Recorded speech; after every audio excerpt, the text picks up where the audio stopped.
Entonces supe que eso no era una persona. Ese quejido no era ninguna cosa que yo haya escuchado antes.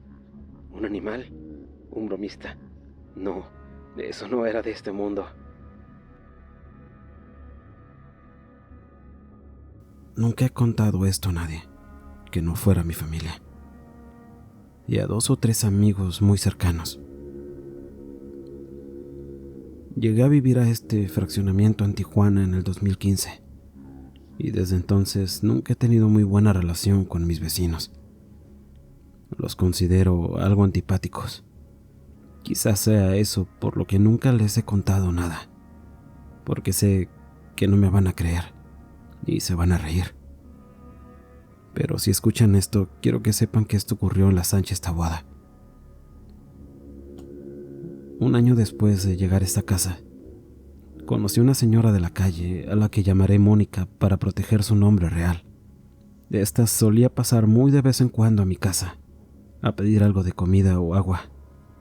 A pesar de que se notaba de que no estaba muy bien de sus facultades mentales, era buena persona. Adoptaba animalitos, les buscaba hogar. No se metía con nadie, pero la gente la despreciaba cuando se acercaba, por su olor, por sus ropas andrajosas, y ella sentía el rechazo. Llegó a decírmelo un par de veces.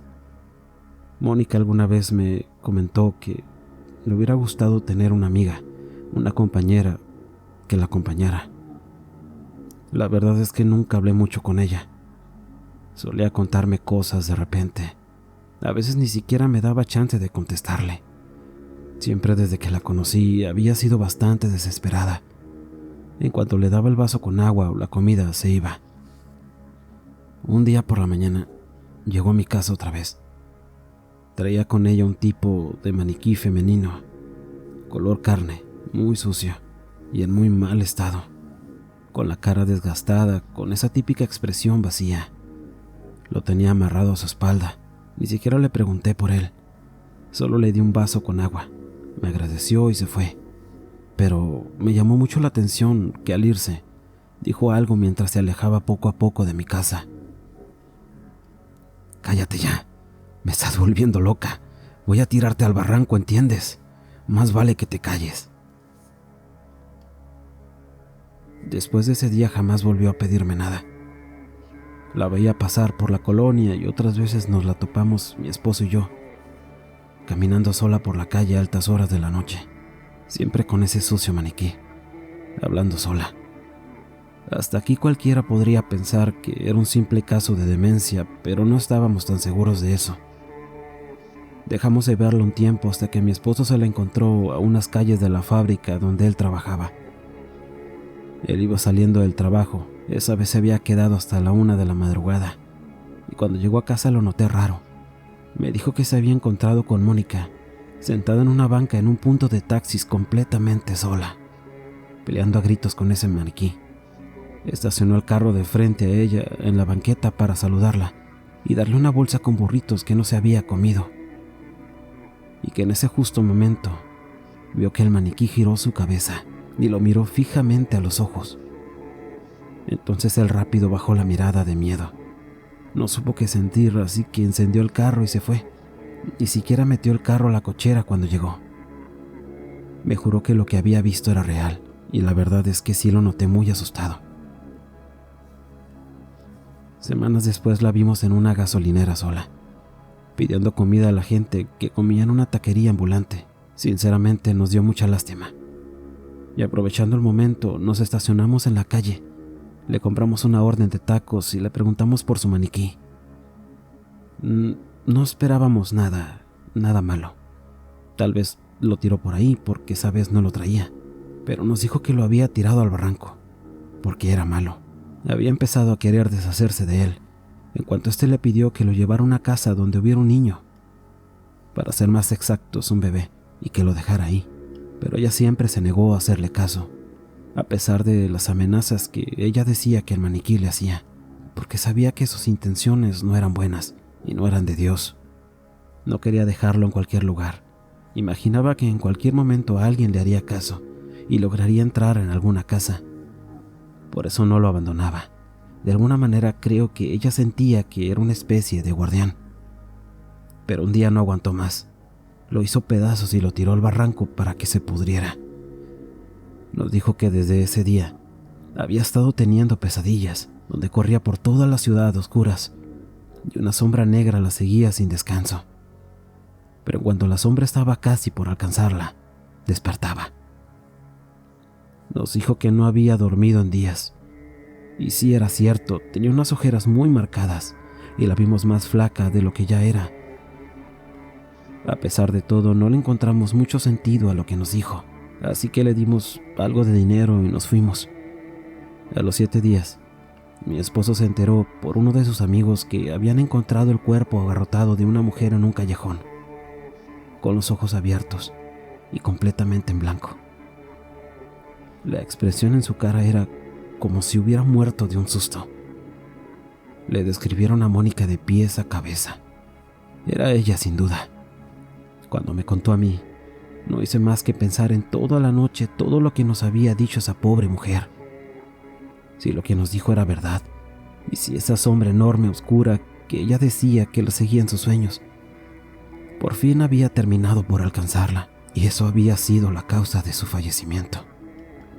Era triste, pero al tiempo nos olvidamos de todo. Jamás volvimos a saber de ella. No fue hasta hace unos días que vimos cerca de nuestra colonia a otro hombre de la calle, con la cabeza de un maniquí en su bolsa de botellas de plástico. No sé si lo que nos dijo Mónica fue cierto, pero de haberlo sido, hay que tener mucho cuidado. A veces quisiera contarle a mis vecinos, pero tampoco quiero ser la loca del barrio. Por eso no te daré mi nombre, ya que aquí en mi colonia mucha gente se conoce. Y como dije, no quiero ser la loca del barrio.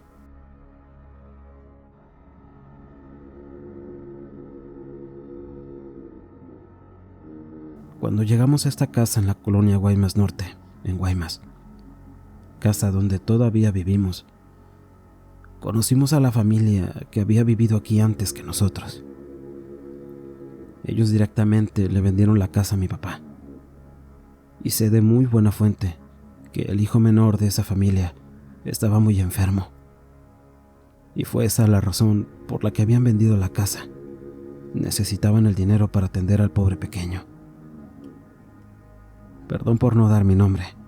Es un tema sensible, no para mí, sino para la familia de la que estoy hablando. Más o menos un año después de vivir en esta casa, nos llegó el rumor de que el chico había fallecido. Sentimos tristeza de saberlo y de pensar en todo lo que tuvo que luchar para superar su enfermedad, y que sus padres habían perdido su patrimonio tratando de salvarlo. Creo que son de las cosas más tristes que alguien puede experimentar, que después de tanta lucha, aún así, bueno, así es la vida a veces, cruel. Tal vez por eso, después de enterarnos de su historia, en su memoria colocamos unos pequeños animalitos de madera en una esquina de la sala. Estas figuras delicadamente talladas en madera fina, las habíamos encontrado dentro de una cajita de madera en un ropero que nos habían vendido junto con la casa. Supusimos que habían sido del chico, y nos pareció adecuado colocarlos a manera de altar en la sala, para honrar su memoria. Los días pasaron y el altar pasó a ser algo más que un decorativo en la sala. Lo limpiábamos a veces, pero nunca nos animamos a quitarlo. Hasta que nos dimos cuenta de que las figuras iban desapareciendo de una en una. Luego empezamos a notar que en ocasiones parecía que alguien las había tomado y las había simplemente acomodado de nuevo en el mismo lugar, porque estaban ligeramente movidas. Nunca nos molestamos en sacar conclusiones. Podía ser posible que las visitas, por curiosos, tomaran alguna figura y la dejaran por ahí y se perdiera. Hasta que pasó algo que hasta la fecha me hace pensar que la celebración de Día de Muertos no es solo una tradición, sino algo con un significado más profundo. En esos días conocí a una chica. Fuimos novios un tiempo y bueno, ya saben el resto. Un 15 de septiembre yo estaba en mi casa. Pensaba en dormirme temprano porque tenía varios días sin poder dormir bien. pero recibí la llamada de ella, diciéndome que pasaría por mí para ir a la plaza a la conmemoración del grito de independencia. La verdad, yo no tenía ganas de ir, pero la noté tan emocionada que terminé aceptando. 1 hora después, ya me había alistado, pero ella no llegaba. Le llamé, pero no contestó. Como me sentía muy agotado, me recosté en el sillón y sin darme cuenta me quedé dormido en la sala. Desperté con varias llamadas perdidas y un mensaje de ella donde me preguntaba por qué no había salido. Si claramente sabía que estaba en mi casa porque se escuchaba el tono de la llamada hasta la calle y veía que un niño pequeño se asomaba por la ventana. Le llamé pero no contestó.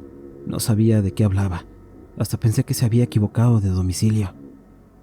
En la casa solo estábamos yo y mi papá, pero él estaba borracho y en esos casos él jamás salía de su cuarto. Lo dejé pasar y me fui a dormir.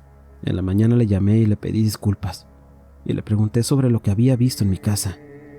Molesta me dijo que cuando llegó me empezó a llamar, pero nunca contesté. Entonces vio a alguien asomarse por la ventana de la sala por debajo de la cortina. Pensó que era yo y empezó a hablarme, pero se dio cuenta de que no se trataba de mí, sino de un niño pequeño de cabello muy cortito, vistiendo una camiseta roja. Apenas podía verlo porque en la casa no había ninguna luz encendida. Pensó que era alguien de la familia, algún sobrino o algo, y trató de preguntarle por mí, pero el niño no quiso contestar y solo se escondió tras las cortinas. Se le hizo muy raro y mejor se fue. No era muy tarde. Según ella, eran pasadas de las 10 de la noche, y yo había despertado en la sala como a las 4 de la madrugada, con la tele sintonizada en un canal de documentales. Yo no recuerdo que las luces estuvieran apagadas cuando me quedé dormido. Tampoco recuerdo que la televisión estuviera sintonizada en ese canal. Le pregunté a mi papá, pero no había salido del cuarto en toda la noche. Ni siquiera recuerda cómo fue que se durmió. Solo me dijo que era hora de quitar las figuras de la sala. Lo malo es que solo quedaban 2 figuras de las 6 que eran en total. Le contamos a mi mamá también cuando llegó ese día por la tarde, y creo que de alguna manera su corazón se enterneció, porque al día siguiente, al llegar de la preparatoria, la encontré con un grupo de amigas en la sala. Me di cuenta muy rápido que preparaban un rosario.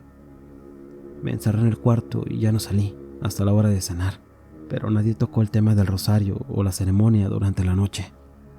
Algo me hacía sentir que tanto mi mamá como mi papá ya notaban que pasaba algo raro en la casa, pero no tenían ni la menor idea de la causa, hasta que les conté del niño que mi novia había visto tras la ventana. Y sí, no estaba equivocado. No era coincidencia encontrármelos a veces en la sala ya muy noche, hablando bajito o tomando café con cara de susto. Después me contarían que hubo ocasiones en las que les tocaron la puerta de su habitación y al salir no había nadie, o escuchaban risas dentro de la casa, risas de niño, y pasos en los corredores dentro y fuera de la casa a cualquier hora del día, y que hace tiempo habían alcanzado a ver más de una vez cómo una figura oscura del tamaño de un niño se escondía detrás de los sillones de la sala y asomaba ligeramente la cabeza en la oscuridad cuando alguno de ellos salía a tomar agua en las noches. Por mi parte, yo jamás presencié nada, pero mis padres jamás se han prestado a mentir. Por eso es que les creo. Y también creo que la ceremonia funcionó, porque sin más, a la mañana siguiente las 2 figuras restantes de madera extrañamente habían desaparecido, y la casa se sentía ligera, más en silencio, más iluminada, y mis padres jamás volvieron a escuchar ni a ver absolutamente nada. No sé cómo, pero sé que lo que habitaba en nuestra casa era ese pequeño, y no un demonio como muchas le habían dicho a mi mamá, porque la noche del rosario, entre sueños, recuerdo haber escuchado las risas de un niño en la sala de la casa y choques de objetos, tal vez jugueteando con aquellas figuras de madera.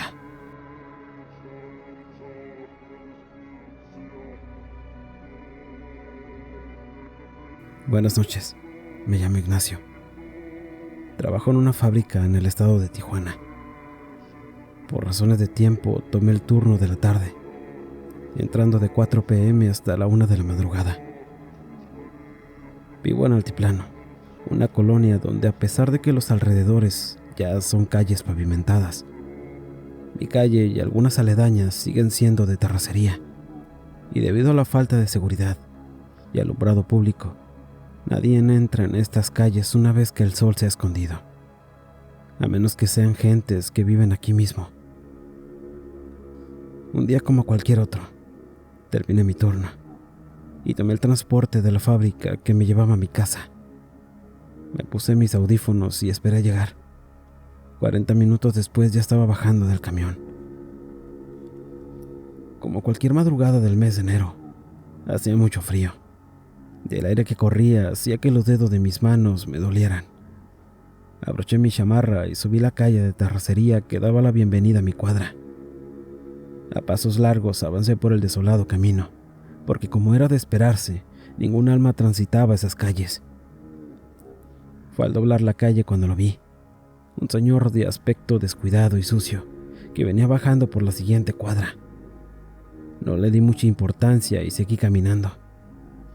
No era común ver a nadie a esas horas, pero pensé que seguro era un malandro, y apreté el paso. Doblé a la derecha y cuando menos pensé ya estaba abriendo la puerta de mi casa.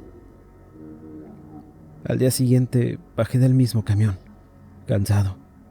Caminé entre la terracería para llegar a mi casa y lo vi de nuevo, bajando lentamente la calle que yo al mismo tiempo iba subiendo. Ahí pude verlo. No se trataba de un malandro, era un adulto mayor, de aproximadamente 50 años, alto, muy alto. De cerca pude ver sus ropas, rasgadas y sucias. Parecía cojear, y al verlo en ese estado sentí lástima de no poder ayudarlo la noche anterior.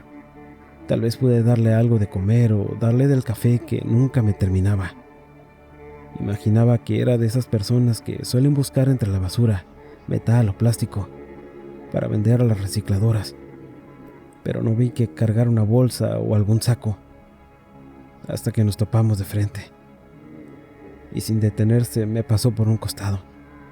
Yo decidido a socializar con él, volteé rápido y le ofrecí un poco de café, pero ya no estaba ahí, simplemente se había esfumado.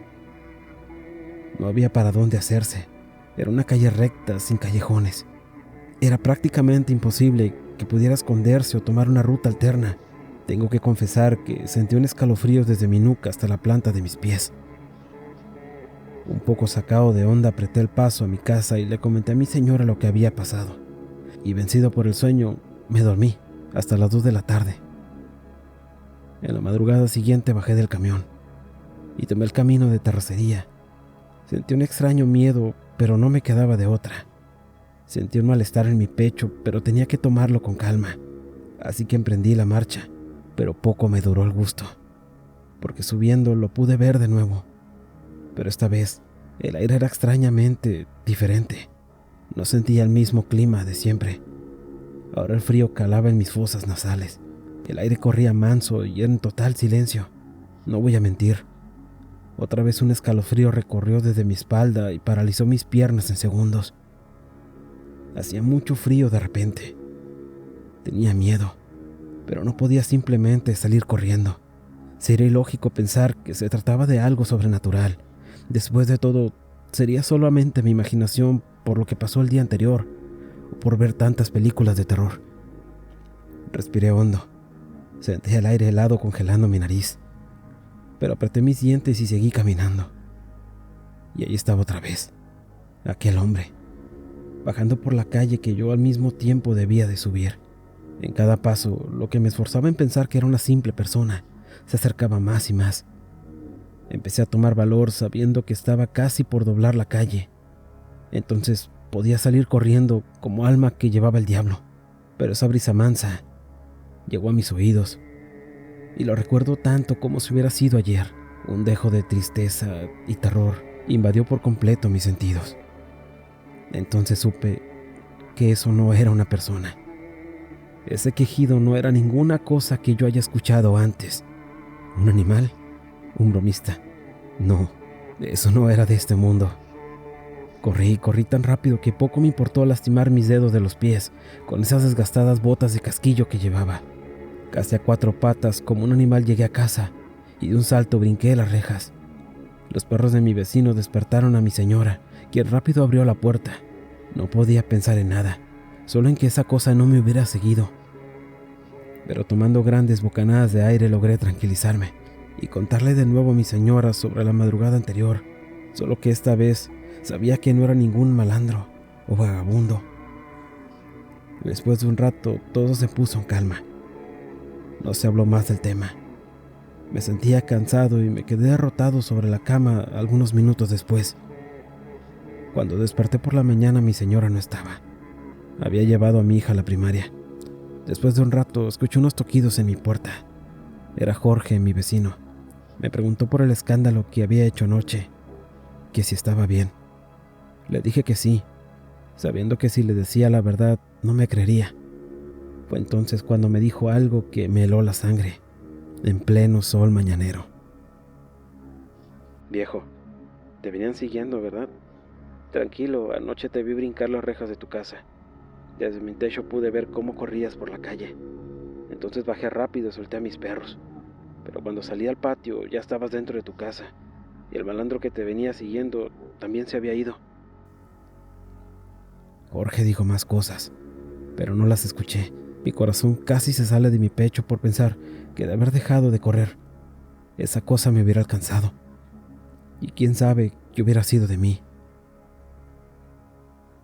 Hasta aquí dejo mi historia, porque 3 horas después de la visita de Jorge, estábamos viviendo en casa de mi suegra. Gracias por tomarte el tiempo de leerme. Hay más cosas que quiero contarte,